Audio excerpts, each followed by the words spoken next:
What's up, guys and gals? Welcome back to the Nerd Castle. Today, in the world of indie games, we're going to be checking out Rogue Lords.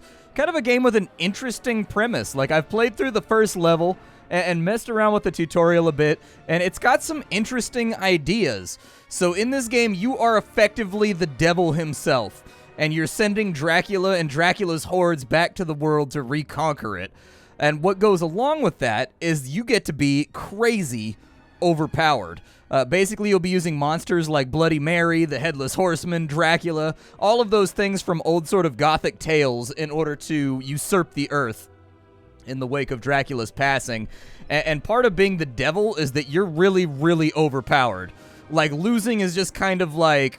Losing in this game is not you actually losing. It's just the devil toying with mortals, effectively. And so anyways, you can do some incredibly powerful things in this game, up to and including just straight executing enemies at the offset of the fight before you even do anything by using some of your devil magic or whatever. But I like the idea that the game has going on. It's magnificently well animated. The soundtrack and everything else is going great. If after watching this you wanted to add this game to your wish list, I've got a link for you down below in the description so that you can do that. Aside from that, you can also find all my associated links for like Discord and Twitter and Twitch and all that fun stuff. But yeah, this game is in closed beta right now. And so anyways, this isn't a game that's going to be available for you to peruse right this second, although we do have a Steam festival coming up in a couple of weeks. And so I think there's a decent chance it'll probably be on there just to be shown off. This is the closed beta for sort of like testing purposes. I got access to it, I think this morning anyways. So we're going to check it on out. Let's dive on in. We'll start a new game off, and we'll get you all nice and in tune with Rogue Lords. Rose up against me and chased me down. They were led by demon hunters, wretched beings incapable of seeing the beauty of a corrupted world. My creatures and demons gave everything they had in the fight, but it was not enough. I was forced to leave the world of the living. Weakened, I returned to hell to survive. For years, I consumed fresh souls to regain my power, but their numbers are fast diminishing. I cannot wait anymore. I must reclaim my rightful place. It is time to gather my forces once more. Those who signed a pact with me will do as I order. They will spread terror and corruption in my name. The time has come for my revenge. So as you can see, the game is magnificently well voice acted. Pretty much everything, actually, that I've seen so far in the game. Even in beta, like, all of the written stuff is all narrated by Dracula or the devil himself, which I think is really, really cool. At the beginning of the game, we only have 3 characters. We've got Bloody Mary, we've got Dracula, and we've got the Headless Horseman. We'll start off on a mission real fast. This map is going to be the world that we're trying to conquer. 10 years ago, we were defeated by the Demon Hunters, and now we're going to get our Rowenge. Let's go ahead and we'll go to the Awakening. I was banished from the terrestrial plane by Van Helsing and his demon hunters. Since then, I have reigned over hell while awaiting the hour of my return. But things are changing. The souls of the deceased no longer descend into hell. Have humans become more virtuous? Or is there a new force conspiring to usurp my power? I recall into service my disciples, powerful beings who once made a pact with me. They can move freely in this region called the New World, where I was undone by Van Helsing. They will find him and exact my revenge upon him. Sounds like a plan to me, dude. I love that little transition when it goes into load screens, the bats, like, it looks so good. It's so well animated. All right, so here we are on the world map. These are our characters. We move around.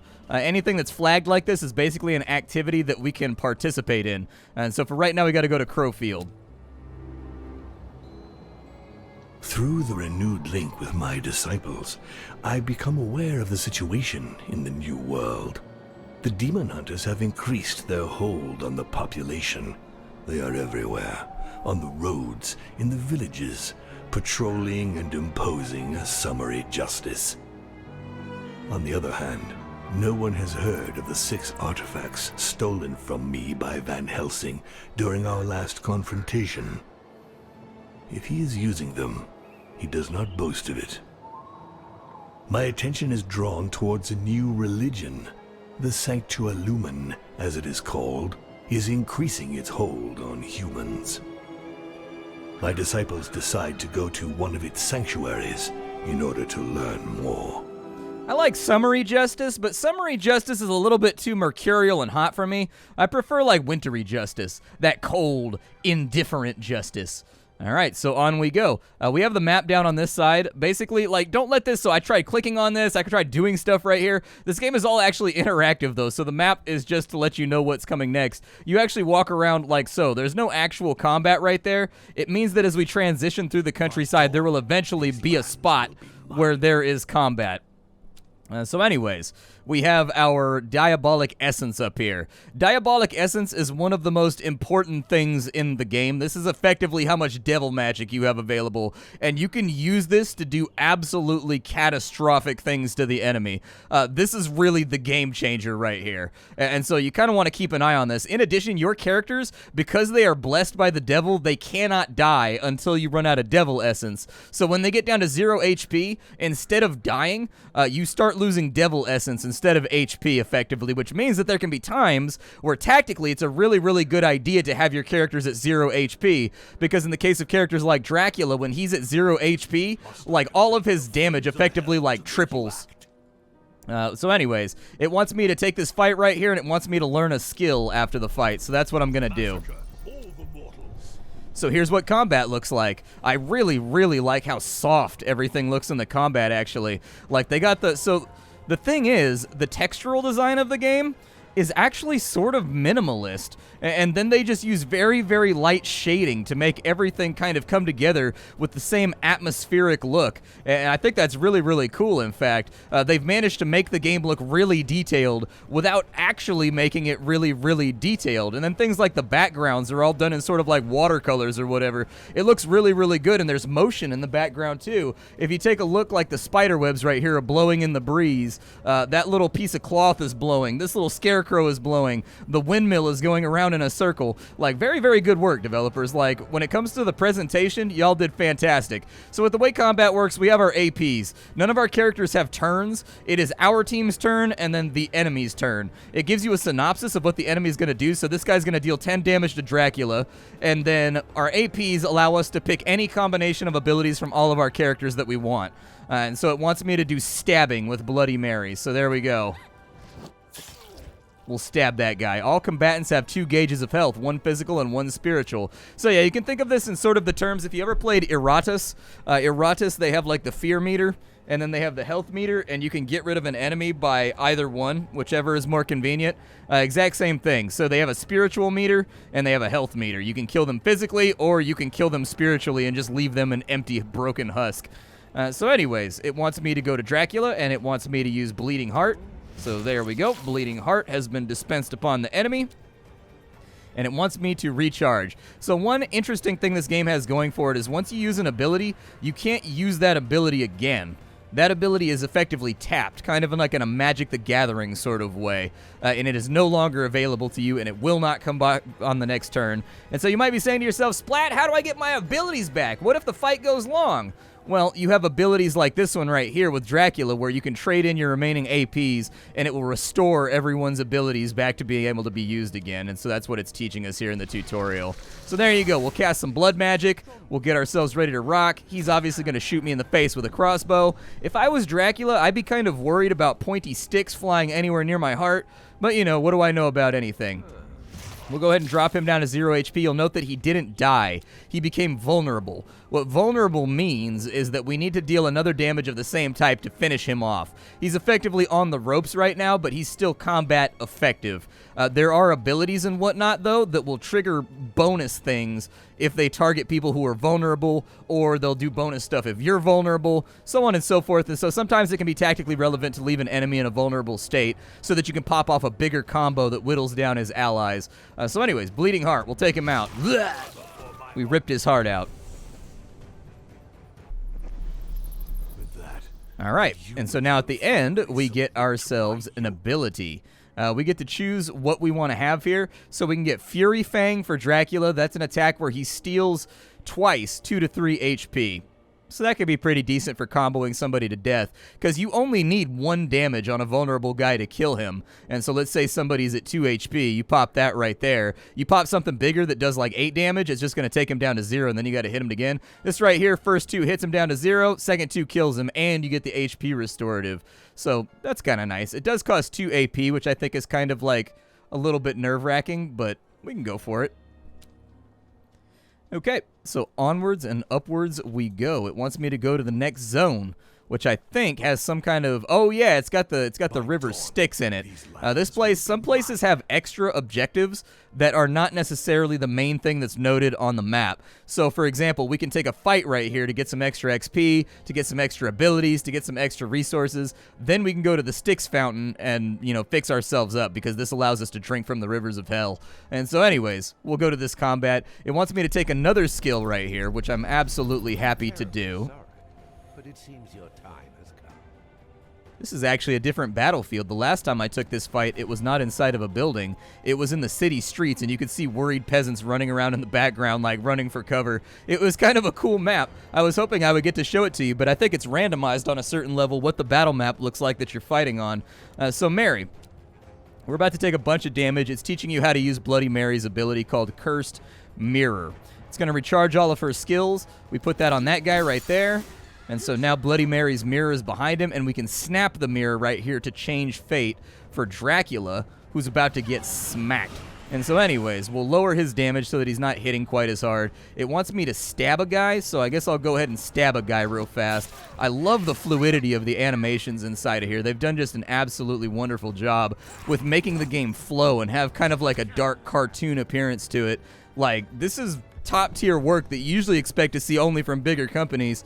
And so, like, really, I can't express enough. Like, good job to the developers. Like, this is one of those games that, like, looking at it and the textures and the backgrounds and everything else, I just can't stop, like, drinking it in and noticing little details. You could tell somebody had fun making this game and was really, really into it. It wants me to take the Headless Horseman and put him into On Guard mode. We will do that. On Guard is going to give us, let's see here, it's going to give us a stack of provocation, meaning he's the only one that can be attacked by the enemy, and then it's going to give him a stack of shell, which lowers all damage taken by 4. So that's not too bad. I think that works out okay. It also wants me to slash away at an enemy right here. We're going to hit him and make him vulnerable, so now he's ready to go. The bleeding will kill him off, but at the end of his turn, so he's still going to get that attack off, unfortunately.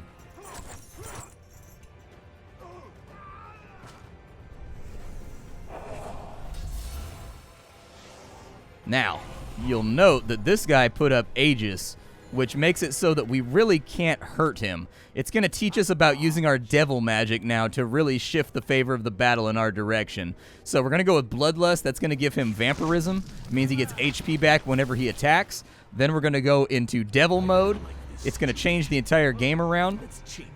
And what we can do now is, if you note, we can take this status right here and we can drag it and we can give it to Dracula, and it'll tell us that it's going to cost us 5 devil magic to do that. This is sort of like an interesting metagame mechanic that I really, really like. I think this is really, really cool that it puts you into kind of like an editing mode, and effectively I can raise people's HP that are on my team. I can outright kill people on the other team. So long as I have the resources to do that, Devil mode will let you do it, and I really, really like that. So with her, we're going to drag her down to 0 HP. It's going to cost us 10 devil magic in total to steal that buff, and then also reduce her down to 0 HP. So there you go. Now what we can do is we can take Bleeding Heart, and we can stab her. She's going to die. We just vampirize 6 HP out of her, which is really, really great. For some reason, it wants me to end my turn, even though I have, like, AP left, but like I'm just going to go along with the tutorial and let it do that. The reason why it wanted us to go down to 0 is because it wanted to show us that Dracula gets cool stuff when he's at 0 HP. So for example, he's got an ability called Bleeding Heart, and if you read it carefully, this ability right here double casts if he's at 0 damage or 0 health. You see, so we basically like one-shotted that guy all the way down to nothing. He's got 2 Fury Fangs over here. Headless Horseman can steal some HP. I think that's probably a decent idea. There we go. Let's heal him up a little bit. Skills have 3 levels of rarity: ordinary, wicked, and demonic. So you noticed how you had skill slots? There's no rule in this game that says you can't have the same skill multiple times. However, if you do have the same skill 3 times, those 3 skills will merge and they will upgrade into a better version of the skill itself. But instead of having 3 uses, you'll only have 1 use. So you kind of want to be careful about when you trigger that. But anyways, if we put this right here, bam, bam, bomb, what you'll see is that'll upgrade and it deals almost twice as much damage. So for getting 1 cast, it does get a lot more work done. We also have a discovery here. Okay. So we can give him military training, which gives him dodge, evade the first loss of HP from a skill used to target the holder. That's very, very good. Spectral Trooper. When you obtain the skill, let's see here, it inflicts spiritual damage and transforms received healing into damage. So if anybody tries to heal the person that we put that on, it hurts them instead. We also have protection over here. So it looks like if we have the bitterness, we can make it happen. But honestly, I think military training is probably the one we want to go for. Because I can see applications here. We make him use his taunt, then we pop up the dodge ability, and we can just flat out evade like a really bad turn. Let's go to the River Styx, drink deep of the devil, and get our devil magic back. You can smell the noxious waters of the Styx before you see the source. The waters of the Styx are bubbling up in the form of fountains at certain spots spread around the world. You can use the waters to regenerate your diabolic essence or purge your disciples of negative traits. There you go. You can only withdraw energy from this source 1 time. Your disciples assemble around the altar awaiting your orders. Like the vile waters of the Styx. So there we go. We'll get our 20 diabolic essence, and it'll fill up our little meter in Diablo fashion. It looks like we can cross the river right here, and it looks like we're moving to the next zone to rectify an event. Where's this event at? Murmurs of the trees. They're fed up with humans. Let us answer their prayers. All right, so choose a disciple to pass a social test and receive the associated traits at the end of the event. Do we have anybody that's really, really good at, like, social stuff? Well, it wants me to pick this guy, so that's what I'm going to do. Your disciples stumble across a young man shooting at a straw target with a crossbow. He's startled when he notices them and points the weapon in their direction. I recognize you. My master told me about you. You're the devil's emissaries. I'm going to annihilate you and become a legend in my own time. I'll be the greatest demon hunter ever. Despite his boasting, the kid can barely hide the fact that he's quaking in his boots. You feel sorry for him, but his naivete annoys you. There must be a way to use him to your advantage. Well, it sounds like he's ambitious. Ambition is the graveyard of, like, fools that are tempted by the devil, man. Like, that's like, if you're ambitious, that's one of the best, like, plays that the devil can make against you. That's somebody, ambition is just greed, bro. And you can use that against somebody. I'm like, I'll give you power. You know what I mean? And see if they go for it. The kid already fancies himself the new Van Helsing, even though he'd never looked evil in the face until a few minutes ago. The time has come to let him taste the secret horrors that only you know. Click on an interactive element. It's just him, right? I was looking around. The Headless Horseman looks him up and down suspiciously. How would you tell that the Headless Horseman is looking you up and down? He has no head. Alright, so we can terrorize the apprentice, or we can turn the apprentice against the demon hunters. So that'll use the ruse stat, and then, we can cheat too. You want something done right, do it yourself. Ah. I am irresistible. I didn't realize we could use the devil mode inside of this as well. The Headless Horseman infiltrates the apprentice's mind and makes his worst nightmares come true. Shadow creatures begin crawling on the ground around him and over his skin. Anything goes when it comes to accomplishing the mission, even magic. At my age, I'm very hard to impress. Congratulations. It is a soldier's duty to master all the weapons in his arsenal. Alright, so he got 6 health points and his occultism leveled up. And then apparently he got obstinate, which is going to raise his occultism. Nice. Wow, we got a bunch of good traits right there. Disciples sometimes react after social tests. Depending on their temperament, every disciple has more or less chances to react positively. A reaction can either only involve the disciple who passed the test or be a conversation with another member of the team. Reactions generate a trait for at least one of the participants, either positive or negative, depending on the reaction's nature. Livid with terror, the apprentice hunter tries to kill us, but we are only illusions and cannot be touched. Finally, he falls to his knees before the disciples. Have pity and make them stop. I'll do whatever you want. He is at the Headless Horseman's mercy. What should you do with him? Betray the demon hunters. The Headless Horseman explains that the only way to make the creatures go away is by killing other demon hunters. Without a second hesitation, he takes off running to the closest demon hunter refuge. It won't be long before the souls of the accursed upstarts are among your subjects. Nice. So that's a metagame currency. In between runs, we get to spend these souls with the Grim Reaper to get other things. Nice. Well, those traits are pretty rad. Let's see here. So we've got our spellbook. We've got positive traits. We've got negative traits. Apparently, we also have the Devil's spellbook right here, which allows us to do things with our devil magic. So that's not too bad. It's not awful. Let's go on. It looks like we've got an opportunity to harvest more souls over here. Oh, no, it's not a metagame currency. Apparently, we spend that in-game to do stuff. All right, well, let's see what the Grim Reaper's got. I wonder if he's going to be... Oh, dude, he looks so badass. It's like a Children of Bodom album cover. In a secret meeting place hidden from mortals, your disciples meet with the Grim Reaper. It is time for us to do our business. Numerous eyes observe you from underneath the Reaper's hood. You have no idea what he does with the souls he collects, but as long as he respects the deal, not your concern. The conductor of souls finally deigns to show himself. Oh, so we can get relics. Gotcha. So what does that do? Zephyr. The holder begins combat with haste. Okay. And then we've got Devil's Blood. All of your disciples earn +2 and all of their social characteristics. And we've got the Cursed Helmet. It gives you 1 AP. Oof, that's spicy. I like that a lot. But it wants me to get a skill. What does this do right here? It doesn't have a tooltip. I assume that it re-rolls maybe, like the stuff available. I don't know what I have 3 of, but I'm pretty sure I have 3 of Bleeding Heart. I think. Yeah, there we go. 8 to 15 damage. Hell yeah. Put that in right there. Get that Dracula fisting ready to go. Take them. Alright, so we can take Fury. We can take Fury Fang. That's actually a really good Fury Fang right there. 2 to 4. Yeah, that's like 8 to 12 that he steals. That's not too terrible. Apply 2 exhaustion. Reduces half the HP SP inflicted. Okay. Remove one of their protections and +2 to your allies for every status removed. Oof, that's kind of like a clutch ability, in all honesty. This one has a survival instinct. So, let's see here. It gives decomposition. At the beginning and end of the turn, lose 4 to 10 HP. That's pretty good. It's a pretty nasty ability. I like all 3 of these in their own way. We'll take Vampiric Domination, though, because I feel like that's a get-out-of-jail-free card if the enemies have, like, a really powerful thing they can do. We've got Zephyr.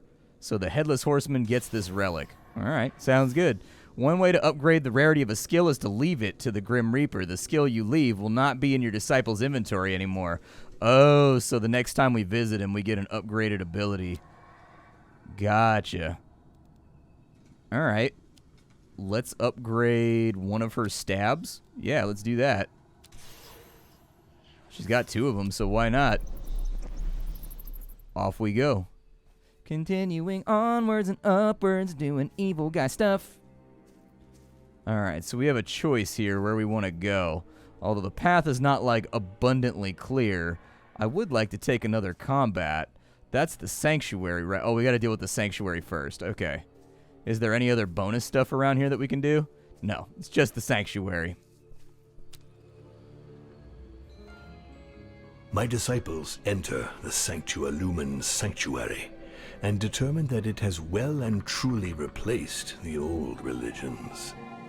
Priest and warrior monks trained to fight the creatures of the night. Vampires and werewolves rot in silver cages. My disciples swoop upon this new enemy, and soon lifeless bodies litter the sanctuary's floor. A handful of survivors are charged with spreading the word of my return. We then leave for the last known bastion of Van Helsing. I like the little lore tidbits, too. They picked a good voice actor for Dracula. He doesn't come across, like, obnoxious or, like, childishly evil. Like, he comes across as kind of cold and calculating, which is really how I imagine Dracula in my head.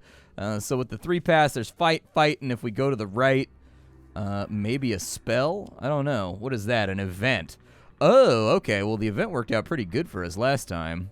And if we go over here to the Grim Reaper, I think we should do this over here. That's what I think. Because if we go to the Grim Reaper, we get that upgraded stab. You see a number of pyres on the road. It looks like those who practice witchcraft were persecuted relentlessly here. No one stands against the Prince Okay. of Hell. The following effect will affect the zone for 2 nights. Double the diabolic essence cost of the devil's powers. Fair enough. I think we can deal with that.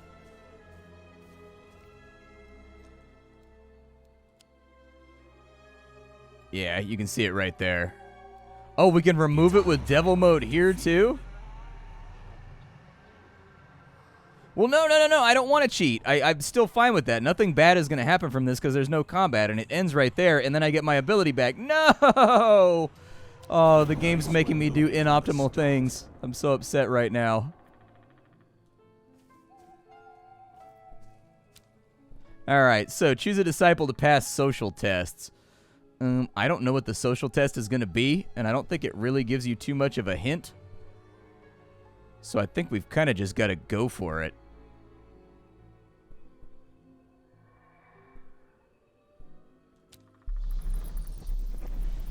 The Sanctualumen's men are inside the walls of an abandoned shack preparing to submit the villagers to the question. They are convinced that several witches live in the area, and they're right. These lunatics of the light seem willing to do whatever it takes to eliminate witches. With a little push from you, they might burn the abandoned shack and all of its inhabitants, but there might be a more subtle way to use them that would also allow you to save the witches. Your disciples mix in among the crowd. It's both the best hiding place and the best position from which to influence the goings-on. Dracula is ready to act. The Inquisitors circulate mercilessly among the crowd. Sometimes they stop to interrogate someone or look them up and down suspiciously. Dracula notices that the crowd is getting restless, which makes the soldiers more and more nervous. If Dracula incites a riot, the Inquisitors might be tempted to burn the whole town down, but then again, the witches might not survive. Yeah, let's start the riot. Stirs up the villagers' anger and indignation by convincing them they're being treated like livestock. Corralled and inspected by the Sanctualumen's men, they're like beasts led to the slaughter. And that's all that it takes for the humans to revolt en masse. Soon the Inquisitor's verdict is handed down, and all the inhabitants of the abandoned shack have been found guilty of serving the forces of evil. Your disciples are far away when the flames lick the sky. You may have lost some witches, but you gained hundreds of souls. Rotten with Following effect. Okay, upon the arrival in the zone, all of your relics are deactivated until you leave. Okay, that's fine. Hey, we got the adroit, though, so that's good. I think we can either take the portal, or we can go up to here. It's up to us what we want to do. I want to go over here and get my abilities, so I'm leaving the portal behind. I'm glad that the game let me do what I wanted to do, because I did have a plan. Even you were not impervious to the snares of this swamp. There's an optional event right here. Yeah, let's do that. Let's go with 15 max spiritual. I need him to have more HP, so we'll go with him. As they enter the monolith cemetery, your disciples notice something strange. A massive pile of corpses. As they come closer to examine the mystery, the gravedigger calls out, "If you're coming to drop off a body, walk right back out and put it in the common grave. With the damn white plague ravaging the countryside, I don't have space for new residents. And the worst part is that all these plague-infected bodies don't rot. There's got to be some magic at work here somewhere, I'm sure of it. I'd give anything to get rid of all these bodies." The gravedigger looks nervously at your disciples. I'll make a pact with him. The gravedigger's anxiety is palpable. You offer to help him solve his problem in exchange for his soul. I'll sign all the pacts you want if you help me get rid of these corpses.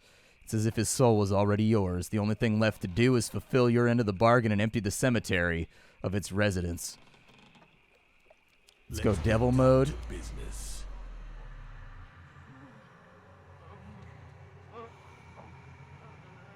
Reality is but a toy to me. Yeah, we can do that. Power is absolute. I told you I'd get rid of the bodies. I didn't say how I would do it, and I'm a big fan of irony, so here we go. You force the dead to rise from their graves and leads them out of the cemetery. You are already delighting in the ravages this army of phantoms will soon provoke. Relieved that he doesn't have to deal with all of those bodies, the gravedigger signs the demonic pact. Thanks to his new servant, the souls of the dead who are buried in this cemetery will be added to your might. Nice. Okay, so we have terror effects now. Oh, cool. So if we raise the terror level, we get bonuses. Upon your arrival in this zone, the devil receives 10 essence and max essence. So we just got to make it over there. Hell yeah, dude. That's what I'm talking about. And he got an HP buff. Yup. In a sacred meeting place hidden from mortals, the disciples meet with the Grim Reaper. It is time for business. He upgraded stabbing. Nice. So there, oh my god, it hits so hard now. It hits so hard. Alright, so we've got 650 souls here. All your disciples get +1 damage for every 40 souls you possess. Oof, gotta take that. Yeah, we gotta have that. That's just too dope not to have. Apparently I can upgrade Fury Fang here, because I have almost 3 of them. And so that seems like a suitable thing to do. And we'll put that right there. We're actually moving along pretty good with our skill upgrades. And then a discovery. We can unleash the beast, lose all your HP, and apply a sharpening. Fury. Inflict 2 to 9, or 2 times 9 to 11 HP. And then put 3 decomp on there. I did like that one last time. And that one right there works on people's spiritual power. I guess I'll take Fury. Alright. Does anybody else have anything that's like ready to upgrade? I don't think so. It would be nice if I could refill some essence here or something, like a flask of Styx water or something. Oh, there's multiple Grim Reaper. No, there's not. He's just in the foreground. I was like, they're multiplying! There's more than one! The souls! But anyways, this is Rogue Lords. I am infatuated with this game, and I've only played it for about an hour. I think they've done a magnificent job with the artwork. I think the game looks great. The animations look smooth and visceral. The sound effects and the lighting design and everything else are really, really on point. I'm looking forward to seeing where this one goes as it goes out of beta and starts going out to the general public. My name is Splattercat. I sift through the pile to find what's worthwhile in the world of indie games every single day so you don't have to. Today up on the chopping block, we have Rogue Lords. Tomorrow it will very likely be something else. I'll see y'all later. Thank you for swinging on through, and that's all I got for you. Bye-bye.